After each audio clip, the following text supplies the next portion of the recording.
Hey Jarno, since you asked about the connections and stuff and scaling, let me show you this as a simple example of some of the possibilities involved.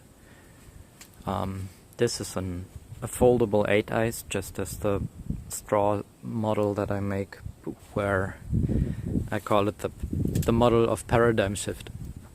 Or, is it paradigm? I guess so. Systems change, that's the word I use. And this thing is such that I use these leftover pieces of a format box tent, like a pavilion, that broke in the winds, and everything got broken because there's no triangulation or just the bare minimum in the smallest of scales. And I just took line and tied these into knots, and the way it's working here is that in those models that I make with the straws where the string runs through, I have the fingertips, which are those straws that have a bead in their end, but do not connect to another corner of an eye per se. So one can just plug in the bead into the corner of an eye where, there's a line going through in between the straws. And in the straw version, the lines go twice, 2 passes through each finger, and one goes to one and one goes to another, or indeed through a bead where it can return upon itself. And if there was a bead on this end here and it was only one line going through the whole thing, then I would have a bifurcation of the line in the end of each one of these, where the line jumps into the next, and in between those jumps in there's a tiny triangle or opening, a loop, an eye of itself, where one can just plug in that bead. But the same works if it's like this, and one does take much less line. The holes were already there. All I did was tie those that do not need to be disconnected together with a simple loop.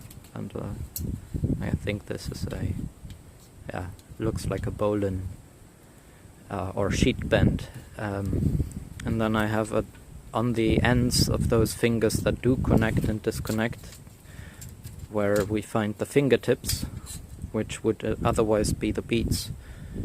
I just put a knot like this, which is a taut line hitch, one of my all-time favorites. There's a few very, very, very good knots, and this is one of them, because one can tie it and then tighten afterwards. And what needs to happen is that one end of the line, let's call it the playing end or the working end if one need to, passes around the other twice. Okay? And then those 2 passes over the other end, which would be the standing end in case of it being actually tied to something else. What I do is I jump across where the playing end came from, see? And I'll do one counter loop, one counter jump around, like so. Forgive the little twist here, that's from before when it was that already in that knot. This is not the best line for these things. It doesn't behave all that well with the knot work. Plus it's very difficult to do this on camera with only the left hand. But anyways, I think I did do like a slip version where, let me grab the other end here, where I do a little bite rather than actually pulling the end through here. I leave the bite so that if I need to untie it, I don't have to actually fumble all that much, because I can just draw this back out and then the knot undoes itself, just as we witnessed in the beginning of this ever-expanding video. There we go. Something better like that.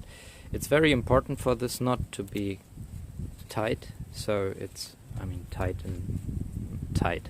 Not in the sense of untight, but, you know, clean and taut in some way. And then once it's there, one can move this one. It won't necessarily move on its own if it's properly well, what's the word? Yeah, the slack is out, you know, it's drawn as close as it gets, let's call it that, synergetically. So that's all I do, and by doing that I connect the fingertip to the lifeline of this corner, and that's enough. The thing just like that does the, if we do that with all the corners, all the fingertips, which is in this case 6 connections, that's it. That's it. It's just stable and there, and one can even fold it around somebody if need be, as in this case, to protect from the sheep. Yeah, so all of that is to say that the same exact principle is applicable to the other shape and the other pattern for the foldable dozen 8-eyes. And I'll be doing a tutorial on that one shortly. I already have the straws at hand, and all I need to, I want to prepare the skewers beforehand, but I've got to do a lot of skewers and I don't even know if I have enough at the moment, so I'll see to it. But I'm working on that to share how one can weave that fully foldable dozen 8-eyes, which is a big deal in my book, honestly. And it's not, I haven't shown that in that clip, but there's more things it can do, especially once we go into, if you recall my model of the cube that I can actually triangulate with the 4 eyes. Those 4 eyes I make out of 2 individual eyes which can fold up, because if I disconnect one corner, the rest just folds up. And if I take those 2 and I put them together with that dozen 8-eyes, the big one on the little clip above, then that one turns into it's almost like a thunderbolt. You get one 4 eyes that would now be a sky pod, connected to one 8 eyes, connected to another 8 eyes, to another 8 eyes, and then there's another 4 eyes on top as a tripod.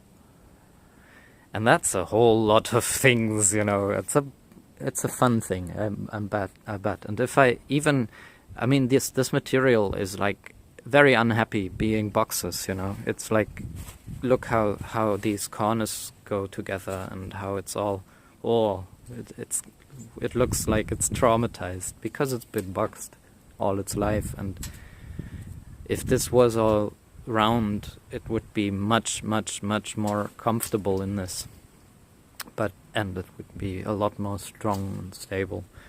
But even like this, I mean, one shouldn't put all their weight here in the center unless we put in a higher frequency, because these do bend quickly and break. But the corners are strong. That's always where connection belongs, you know. So, all that to say,